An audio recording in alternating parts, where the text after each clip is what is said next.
Initiative 522. Should you vote yes or no? Well, it depends on if you like healthy food or not, and it depends on if you want to know if the food is harmful to you or your children or not.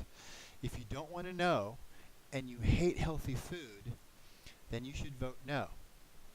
If you like healthy food and you care about the food that you're eating and your own body and your children and your children's bodies, then you should vote yes to 522. And there are some proponents to this, and there are some opponents to this. And let me just bring up one who surprised me. Rob McKenna surprised me coming out against 522. So I just want to start with that, where he said the real aim is to scare consumers away from perfectly safe foods. Yeah, no, sorry, Rob. They're not safe. He goes on to say the overwhelming scientific consensus, and that has a link to it that goes to an article from a mass media outlet. Come on. PS Mag. Why is it taking so long to load? Probably because it's liberal. Oh, sorry. Did I say that out loud? Pacific Standard. It's an online magazine. So I don't know why he would not put a link to an actual study, where he would instead go to a online liberal magazine to prove his point about the scientific consensus. So he says the overwhelming scientific consensus is that genetically modified foods are just as nutritious and safe for us as non-GMO foods. Wow. Come on. This initiative is full of confusing, unfair loopholes and exceptions. Will require erroneous rules on Washington farmers and allows lawsuits against anyone in the production chain. Okay, that sounds scary, right? So, first of all, this initiative, he says, this initiative is full of confusing, unfair loopholes and exceptions. Not true. And if you keep watching this video, I'll actually read the initiative to you. You don't. It's a long video, so you don't have to watch that part, but it's a lot easier to hear it and see it in a video, because then you can walk around doing stuff and clean dishes and get other stuff done instead of sitting down and reading through it yourself. So we'll go through that. You'll see that's not true. And he also says this initiative will require erroneous rules on Washington farmers. Actually, that's true. It will require these rules on the non-GMO farmers. And it's going to be really hard on them. From the small farmers that buy GM seed to the big, huge farmers with lots of acreage that buy GM seed. But that's the idea of 522. It's supposed to be hard on those farmers, so they stop growing that crap. And he says it also allows lawsuits against anyone in the production chain. Yeah, that's true too. For GMO farmers and GMO production chain, that's what we want. So we want to be hard on those farmers so they stop buying that seed from Monsanto and the other GM companies. Monsanto's just the biggest one. And we also want this labeling on our food, so it's more expensive for those farmers to make the food. So the food prices go up. Yes, I know it sounds scary to have your food prices increase, but they're going to have to pass that on to the consumer, because it's going to make it more expensive for them to make GM food, and so the prices at the store are going to go up. And that's good, because then people are more inclined to buy the healthy food, the organic stuff, and the non-GM stuff. And so he also goes on to say that they concluded that I-522 will raise the price of your family's groceries. Yeah, I just said that. Sure, that's true. For the GM stuff, but not for the organic stuff. In fact, the organic stuff will probably go down and get cheaper. Given that those concerned about GMOs can already buy organic labeled products, it doesn't make sense to pass this expensive, confusing law that will hurt our farmers. It will only hurt the GM farmers, and yes, it will, and that's a good thing, because then they'll switch over and they'll see the light. Also, that yes, we can already buy organic labeled products, but there's a lot of products out there that are non-organic that I'd like to know that they're non-GM because I would like to buy those. And it doesn't matter as much about the other things. It takes a little bit more research to figure out what really does matter with foods, but there's certain farmers out there that are okay and they're perfectly healthy. They just haven't gone to the trouble of the organic seal because it's time and money, lots of expense, lots of time. And so, but they're not using GM seed, so it's great food, just not technically organic. And I'd like to know what that is, so I can buy that if I want to. But I'd certainly like to know if the product of my food, if there's any food product in it, even a piece, and one ingredient that's GM. I want to know that that's in there. Because that GM stuff is scary, scary stuff. So let's go to the text. Let's just read it for ourselves.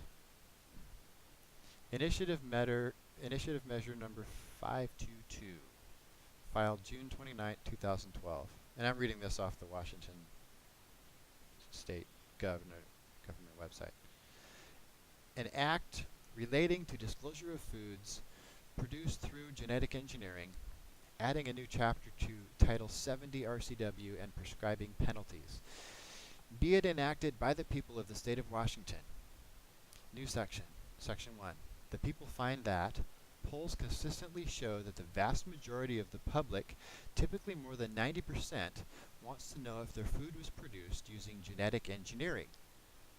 Without disclosure, consumers of genetically engineered food unknowingly may violate their own dietary and religious restrictions. Currently, there is no federal or state law that requires food producers to identify whether foods were produced using genetic engineering. At the same time, the United States Food and Drug Administration does not require safety studies of such foods. Unless these foods contain a known allergen, the United States Food and Drug Administration does not require the developers of genetically engineered crops to consult with the agency. Consultations with the United States Food and Drug Administration are entirely voluntary, and the developers themselves may decide what information they may wish to provide. Mandatory identification of foods produced with genetic engineering can provide a critical method for tracking the potential health effects of consuming foods produced through genetic engineering. Consumers have the right to know whether the foods they purchase were produced with genetic engineering. The genetic engineering of plants and animals is an imprecise process and often causes unintended consequences. Mixing plant, animal, bacterial, and viral genes in combinations that cannot occur in nature produces results that are not always predictable or controllable and can lead to adverse health or environmental consequences. United States government scientists have stated that the artificial insertion of genetic material into plants, a technique to genetic engineering, can cause a variety of significant problems with plant foods. Such genetic engineering can increase the levels of known toxicants in foods and introduce new toxicants and health concerns. 49 countries, including Japan, South Korea, China, Australia, New Zealand, Thailand, Russia, and the European Union member states, and other key United States trading partners, have laws mandating disclosure of genetically engineered foods on food labels. Many countries have restrictions or bans against foods produced with genetic engineering. No international agreements prohibit the mandatory identification of foods produced through genetic engineering. Numerous foreign markets with restrictions against foods produced through genetic engineering have restricted imports of United States crops due to concerns about genetic engineering. Some foreign markets are choosing to purchase agricultural products from countries other than the United States because genetic engineered crops are not identified in the United States, making it impossible for buyers to distinguish what does or does not meet their national labeling laws or restrictions, rendering United States products less desirable. Trade losses are estimated at billions of dollars. Mandatory identification of foods produced with genetic engineering can be a critical method for preserving the economic value of exports to markets with restrictions and prohibitions against genetic engineering. Industry data shows foods identified as produced without genetic engineering, including conventional foods identified in this way, are the fastest growing label claim. Consumers have a right to an informed choice at the point of sale. Farmers from a wheat-growing region of the state has gathered more than 2,600 signatures on a petition demanding mandatory disclosure for crops produced with genetic engineering. The farmers are concerned they will lose their wheat export markets if genetically engineered wheat is approved. Agriculture is Washington's #1 employer, and wheat is Washington's #2 export crop, second only to goods and services produced by the Boeing Company, and ahead of Microsoft, which ranks third. Preserving the identity, quality, and reliability of Washington's agricultural products is of prime importance to our state's fiscal health. The cultivation of genetically engineered crops can cause serious impacts to the environment. For example, most genetically engineered crops are designed to withstand weed-killing herbicides. As a result, genetically engineered crops have caused hundreds of millions of pounds of additional herbicides to be applied to the nation's farmland. The massive increase in use of these herbicides has caused emergence of herbicide-resistant weeds, which have infested farm fields and roadsides, complicating weed control for farmers, and encouraging use of increasingly toxic and more dangerous herbicides. These toxic herbicides damage the vitality of the soil, contaminate drinking water supplies, and pose health risks to consumers and farm workers. The public should have the choice to avoid purchasing foods in ways that can lead to such harm. United States Department of Agriculture data shows Washington State ranks second in the nation for organic farm gate sales at $281 million per year, while total United States food sales are virtually stagnant, growing less than 1% overall. The organic food industry grew at 7.7% according to 2010 data. Sales of organic fruits and vegetables increased 11 and 0.8%, accounting for approximately 12% of all United States fruit and vegetable sales. Organic dairy, another key industry in Washington State, grew at 9% and comprises nearly 6% of the total United States dairy market. Organic farmers are prohibited from using genetically engineered seeds or livestock feed.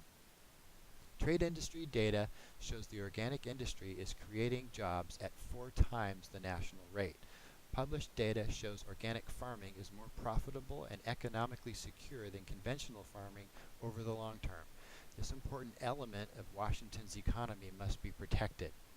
Conventional farmers have a right to choose what crops they grow, and many conventional farmers want to grow traditional crops developed without genetic engineering. Identifying seeds and seed stock produced with genetic engineering would protect farmers' rights to know that they are purchasing and protecting their right to choose what they grow. The purpose of this chapter is to ensure people are fully informed about whether the food they purchase and eat was produced through genetic engineering, so they may choose for themselves whether to purchase and eat such food. Identifying foods produced through genetic engineering will also help protect our state's export market. Section 2. The definitions in this section apply throughout this chapter unless the context clearly requires otherwise. Department means the Department of Health. Enzyme means a protein that catalyzes chemical reactions of other substances without itself being destroyed or altered upon completion of all reactions. Genetically engineered means any food that is produced from an organism or organisms in which the genetic material has been changed through the application of in vitro nucleic acid techniques, including recombinant deoxyribonucleic acid techniques and the direct injection of nucleic acid into cells or organelles. In vitro nucleic acid techniques include, but are not limited to, recombinant deoxyribonucleic acid or ribonucleic acid techniques that use vector systems and techniques involving the direct introduction into the organisms of hereditary material prepared outside the organism, such as microinjection, macroinjection, chemoporation, electroporation, microencapsulation, and liposome fusion, or 2. Fusion of cells, including protoplast fusion or hybridization techniques that overcome natural physiological reproductive or recombination barriers where the donor cells or protoplasts do not fall within the same taxonomic family in a way that does not occur by natural multiplication or natural recombination. For the purposes of this subsection, organism means any biological entity capable of replication, reproduction, or transferring genetic material. Processed food means any food other than raw agricultural commodity and includes any food produced from a raw agricultural commodity that has been subject to processing such as canning, smoking, pressing, cooking, freezing, dehydration, fermentation, or milling.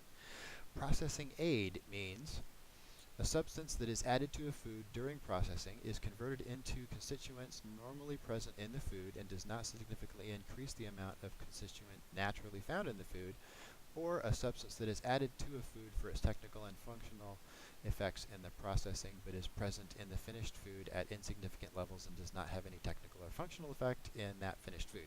Raw agricultural commodity has the same meaning as defined by 21 U.S.C. section 321. Okay, we're almost done. Well, getting there. Section 3.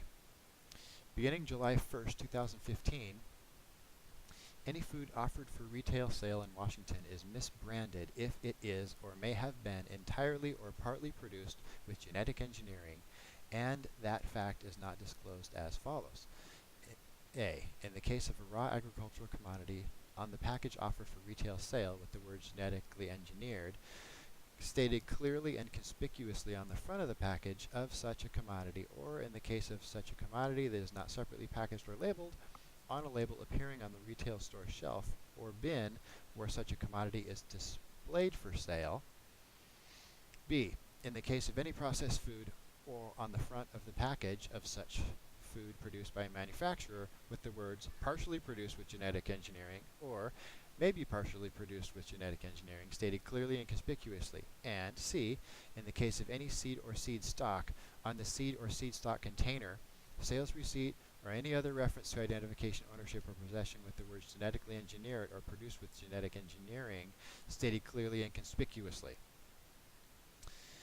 2. Subsections 1 and 3 of this section do not require either the listing or identification of any ingredient or ingredients that were genetically engineered, nor that the term genetically engineered be placed immediately preceding any common name or primary product descriptor of a food. Subsection 3, subsection 1 of this section does not apply to any of the following. A. Food consisting entirely of or derived entirely from an animal that has not itself been genetically engineered, regardless of whether the animal has been fed or injected with any food produced with genetic engineering or any drug that has been produced through means of genetic engineering. B. A raw agricultural commodity or food that has been grown, raised, produced, or derived without the knowing and intentional use of genetically engineered seed or food. To be included within the exclusion under this subsection, the person supplying a raw agricultural commodity or food must provide a sworn statement that the raw agricultural commodity or food 1. Has not been knowingly or intentionally produced through genetic engineering, and 2. Has been segregated from and has not been knowingly or intentionally commingled with foods that may have been genetically engineered at any time. In providing such a sworn statement, a person may rely on a sworn statement from his or her own supplier that contains such an affirmation.